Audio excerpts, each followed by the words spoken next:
Hello, everyone. This is Adam Meister, the Bitcoin Meister, the Disrupt Meister. Welcome to the One Bitcoin Show. Today is October the 24th, 2019. Strong hand, long-term thinking, unconfiscatable. Bitcoin is the next Bitcoin. Value your wealth in Bitcoin. One Bitcoin equals one Bitcoin. Offended by selling. Okay. Hello, my elite friends. Hello, all you unique beasts out there. I am in Adelaide, Australia, in southern Australia. It's beautiful. Haven't been here for 24 hours yet. Still getting used to it. I'm just wearing these random sunglasses I found on the streets of Santiago, Chile, around the same time last year. I can see real well from in them, with them, even in a room. But let's take them off. Okay, what's the news of the day? Oh yeah, Friday, tomorrow is This Week in Bitcoin. Neil Woodfine will be the guest. It will be around, I guess it'll be around 5 p.m. Baltimore time. So let's look at this Udi tweet that reminds us of how certain people, certain villains get blown out of the proportion in the Bitcoin space, and that no man is bigger than Bitcoin. And you really shouldn't worry about people that you think are big troublemakers one day. You don't even know about them in the future. Look at this. Remember when all the plebes thought that Jihan controlled Bitcoin? Yeah, I do remember that. I remember 2017 when Rocketman Wu supposedly was going to take down Bitcoin with his friend, King of the Trolls. And yeah, he had a big mining operation, Bitmain. Look how things change. This is an ever-evolving space.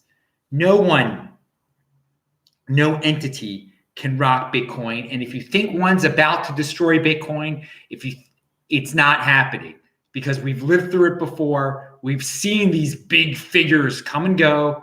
They will come and go. The big fuzzers will appear and disappear. The people that want 42 million Bitcoin, they'll come, they'll disappear. That's the best way to attack Bitcoin in the future, with getting rid of the scarcity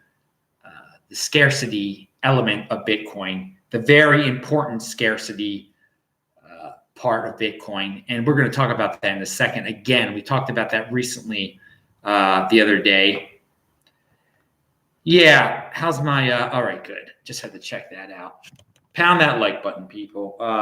We got a question. Or remember, you can type in Bitcoin Meister and I will answer your questions, or you can do a super chat. And what's this question? How bad of an idea is it to keep Bitcoin in a Robinhood account? I think it's compared to keeping it on your Trezor, it's a horrible idea. It's I don't know why you keep it on a third party at all. Why would you want to do that? So no, it's not a good idea. The only reason I'd see you want to do it is because you're trying to trade it for some altcoin or try to sell it for dollars. I'm offended by selling, so why would I? No, it's a bad idea. Is Robinhood an okay place to buy Bitcoin at? Probably it's okay, I guess. I don't know. I've never used it, but keeping your Bitcoin there, no, that's not a good idea. Offended by selling. Okay, moving on. What do we have? Let's talk about the main event here, about Coinbase. What they announced. There's so many Coinbase haters out there. Now, and we just talked about Robinhood. Coinbase is a place where a lot of people were buying Bitcoin and a lot of people were buying cryptocurrency. But here we go. Here is the stat. Nick Carter really frames it nicely here. Bitcoin, 2009 to present, $1 billion collected by miners in transaction fees. Coinbase, 2012 to present, $2 billion collected in transaction fees. In case you're curious about value accrual in this industry. Well, of course, Coinbase got some of those fees, $2 billion since 2012. They got it from people trading altcoins. Yeah, sure. But if it weren't for Bitcoin, Coinbase would not exist at all, okay? So this $2 billion generated over since 2012, good for them. They're in motion, but without it 10 years ago, totally impossible for this to happen. So for those people out there that say this is not a real industry, that it's all ether, it's all fake, it's all in the air, it doesn't exist. This company built a business around okay, cryptocurrency isn't supposed to have third parties, yet we still have people that rely a lot on third parties in the cryptocurrency space. They built a third party business on top of this new financial instrument, and they made $2 billion so far. So you can hate on Coinbase. They clearly have a legitimate business model built around Bitcoin, built around cryptocurrency. I think it is an incredible sign for this space when a third party can generate more in terms of dollars in revenue than the Bitcoin base layer does in terms of transaction fees. Okay, for now, but that's I'm impressed. And let's read. I linked to the Nick thing, and I linked to the actual article about it. What's it say here? Coinbase has earned more than $2 billion in transaction fee revenue since launching in 2012, according to CEO Brian Armstrong. So I say good job. There are going to be other businesses that are going to be able to make billions of dollars off of Bitcoin also. The best thing you can do is just hold your Bitcoin and acquire value that way. Okay, that's what we all should do. The regular people use it as a savings account. But hey, Coinbase built something quite valuable around it. Hate it or like it, whatever you got to say about Coinbase. If you don't like them, don't pay their transaction fees. Don't trade on there. Clearly, I'm offended by selling. Buying on there, yeah, if that's the place you can buy it, and then get it off of there. Where do you actually buy your Bitcoin from? Taval asked me, and I've said this before. I'll say it again. I bought my Bitcoin at Coinbase. That's where I got my Bitcoin from, at Coinbase. I'm an American citizen. I started buying Bitcoin in 2013 when Coinbase opened, so that was my option right there. So. And yeah, I got it on my various storage devices. Of course, I wouldn't store my Bitcoin there. But hey, man, they're gonna charge people to store it there eventually, probably, or do they already? I don't know. They'll keep on coming up with billions of dollars worth of fees. Good for them. If the 80%ers are willing to pay the fees, and the 20%ers just by buying it there, yeah, let them. Good luck to them. It's a good sign. They'll go public one day. They'll sell their business to a bank one day. Who knows what they'll do one day? It's good for the space. I don't try to. There were a lot of guys that wanted to cancel Coinbase, get them out. Nah, I let them do. This is where the big boys play. Let them compete. I'm not going to complain. I'm into creation, not destruction. Coinbase can do what they want to do. They want to. I mean, they sell all these third tier altcoins. Okay, you should know better than to buy them and to pay a transaction fee in order to buy some piece of a dung altcoin. But hey, that's 80% are going to do what they're going to do. Now, we talk about Bitcoin maximalist, all these terms of for people in the Bitcoin. Everybody wants a label. You're an altcoiner. The thing about cryptocurrency, the thing about Bitcoin, is that this is all about being an individual.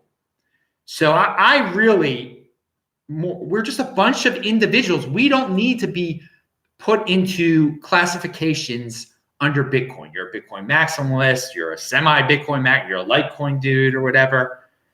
That doesn't concern me. It concerns me. What I'd like to see everybody in the space be is just an individual making up their own decisions rationally, learning and coming up with their own ideas, not trying to fit in to certain groups. Like, oh, we've got to hate on Coinbase. We've got, There is no we. It's individuals. I mean, and I'm guilty of saying we a lot too. I'm sure I am. I'm sure I make a mistake, but I pride myself in being an individual in the space and just thinking for myself. And that's what Bitcoin is really all about. It's not about being part of the collective at all. Individualism is the accomplishment. Collectivism is the default. So next time you get into some long argument over Bitcoin maximalism, you are who you are. You might under certain circumstances you're going to like certain aspects of the space. Under other circumstances, you're going to favor other opinions. So you're an individual. Remember that for all these labels that we got flying around out there. And there are a lot of cliques out there too. I think that's another point I wanted to bring up.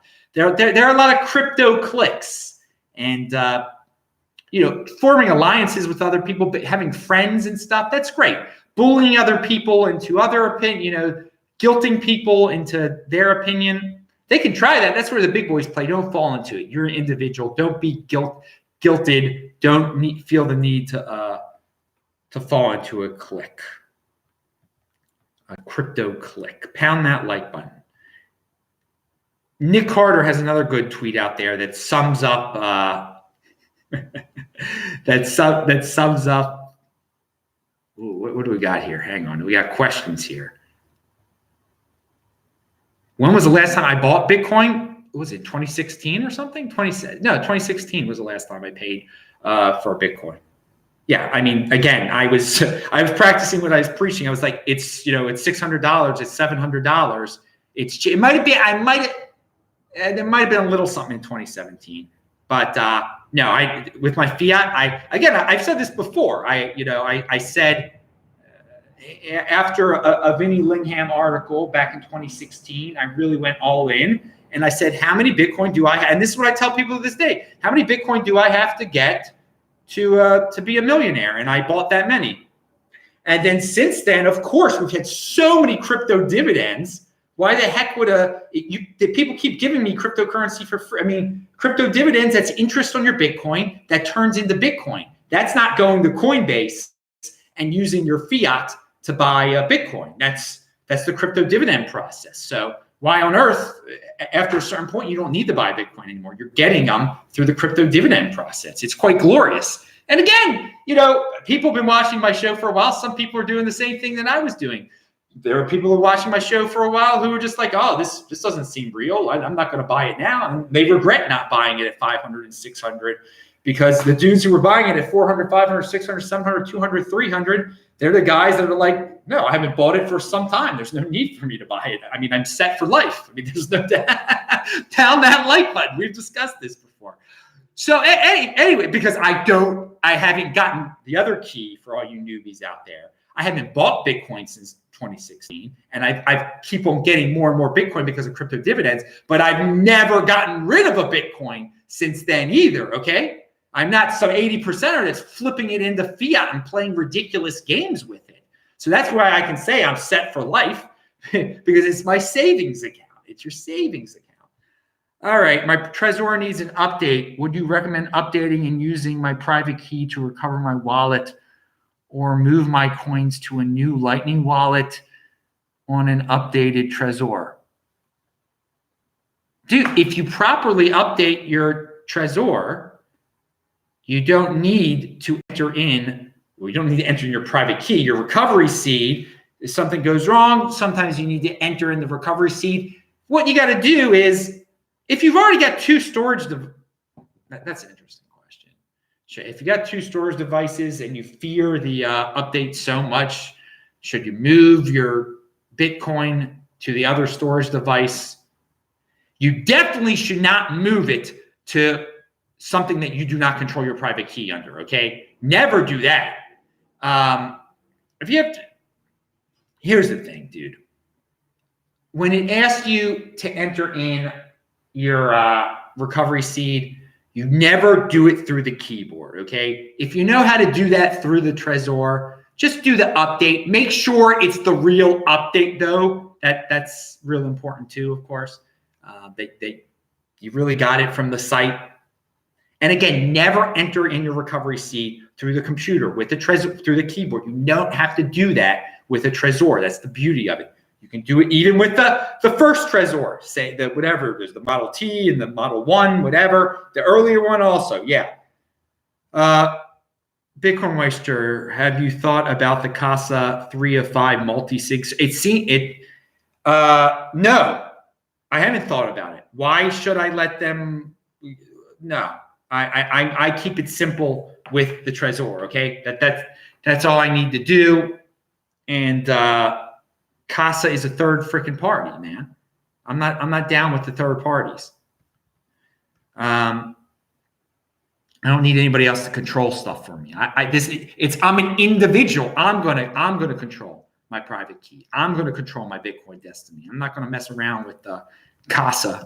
But I'll say this, for the custodial people, the people that are forced to be custodians, it's having a multi-sig with a custodian. It's better than just leaving it at Coinbase, I guess. Dude, I don't even want to glorify any third-party aspect of people holding your Bitcoin. You control your own private key. That's what this is about. It's your own savings account. All right. Any other questions here? What were we talking about here? I got to go back to whatever the heck I was. Oh, Nick Carter summing up the Facebook hearings. And there are other people talking. I'm going to have more to say about this. I think Yaron Brook is talking about it right now. I don't know if he got into the crypto aspect of it. He's an admirer of the entrepreneurial spirit of Mark Zuckerberg. But Nick Carter sums up the hearings, struggling to think of a form of discourse worse than politicians dragging CEOs in front of Congress to make them the unwilling subjects of a made for Instagram viral moment.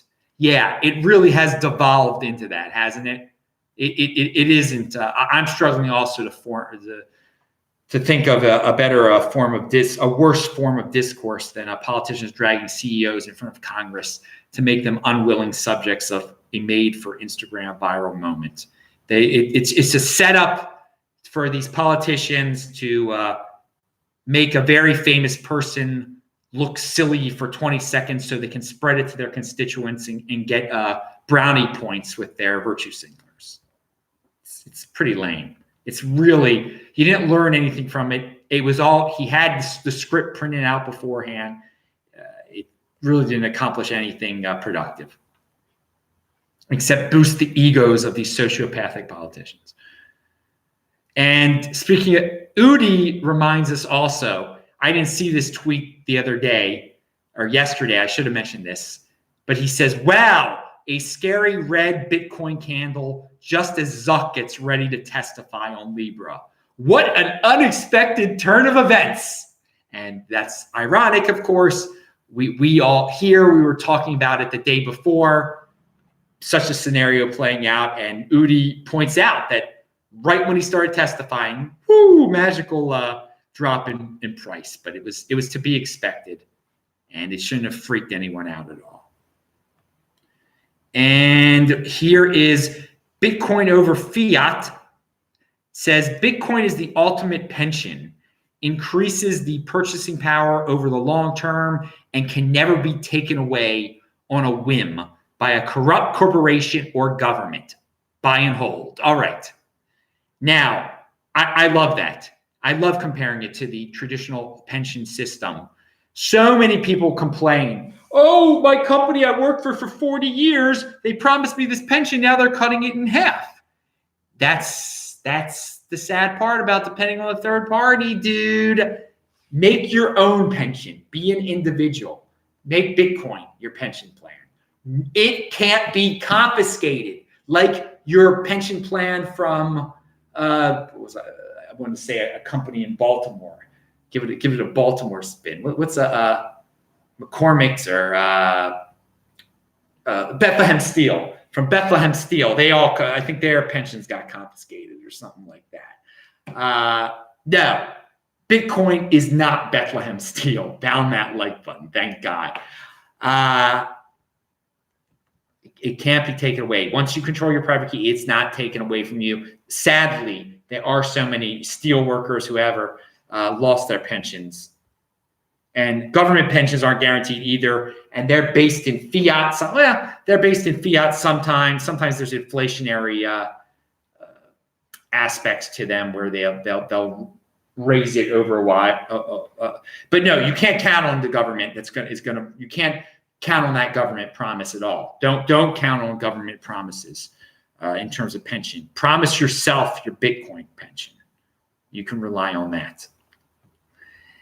And is this the last thing here? A-Pump. Oh no, this is controversial. There are a lot of guys ripping on A-Pump because he says money is a belief system. And people point out that scarcity, as in Bitcoin, it's a fact. The scarcity aspect of Bitcoin and the lack of scarcity of fiat money, that they just keep on printing it, that is a fact. That is not an opinion. That is not a belief. But I got to point that I got to go with Pomp a little bit on this one. Money is a belief system for 80%ers. They don't care about that. They don't care about facts. They don't care about scarcity. So I've always talked about the Bitcoin realm, Bitcoin overlay. You can have it both ways, or it can be both ways. Money can be a fact. Money can be scarcity. We're in the Bitcoin overlay. We've got the best money out there, all right? But there are lesser forms of money that are simply based around a belief system. The belief in the welfare dollar, the belief in let's keep on spending. I don't care how much it's printing. I'm addicted to spending. I'm addicted to government programs. So I believe in this US dollar. The United States is a very powerful company, a very relatively capitalistic country. I believe in the dollar. This is what they're saying. And their whole world would be rocked if they gave out that belief system. They believe in that story, the 80%ers. So money is a belief system on a certain level for the 80%ers, definitely. The US dollar is a belief system, and they're not changing anytime soon. But that doesn't mean you can't have Bitcoin. It does mean that hyper-Bitcoinization is not going to happen because there are going to always be people that believe in the government, that believe in the traditional system, that believe in the dollar. People are very reliant on the government, and it's just the nature of man. Collectivism is the default. People are always going to be very reliant on these figureheads, these government entities, okay? And they're too lazy to get off the government dole. They'll make it really simple to be on FedCoin. Why get into Bitcoin? Why use your brain to understand what scarcity is and that this is a better money? Just believe the dollar story, believe in that, stick with that belief system, and you'll be taken care of. Okay, so I'm not ripping on A-Pomp for saying that. I think there needed to be a little bit of an addendum there. Money is a belief system for the 80%ers. Because, I mean, again, scarcity is real. There is real value behind scarcity. That is not a belief. That is fact. When something is scarce, there's just not many of it. Okay, finally, this is a good outlook tweet to end the show with. Every time I read about a price crash, this is from Accrual. Every time I read about a price crash, I can only see holders stacking sats and making the price floor rock solid. Strong hand, dude. Don't give up that Bitcoin. Don't panic. You can keep on acquiring, but the best thing you can do is you just hold it. It's your savings account. You don't liquidate your savings account when the price of one Bitcoin equals one Bitcoin, when the fiat price happens to go down because some people decided they were going to sell some Bitcoin when Zuck opened his mouth. Or whatever, who cares what the reason is. Roman Q says, Bitcoin is my savings and crypto dividends are my pension fund. Oh, pound that like button. I like that one, baby. You know it, crypto dividends, baby. All right, everybody, tune in tomorrow for Neil of a Blockstream. He is going to talk about the satellite. He's going to talk about how all people fudding on Blockstream. He's going to explain liquid network or whatever the heck it's called. He's a smart dude. It's a good time. I'm Adam Meister, the Bitcoin Meister, Disrupt Meister. Remember to subscribe to this channel, like this video, share this video. Check out the links below. Follow me on Twitter at TechBalt, TECHBALT. Retweet this show. That's how you can support the show. There are other ways you can support the show. Link to below. Click on those squares there. I will say hi to you dudes in the chat. Bye.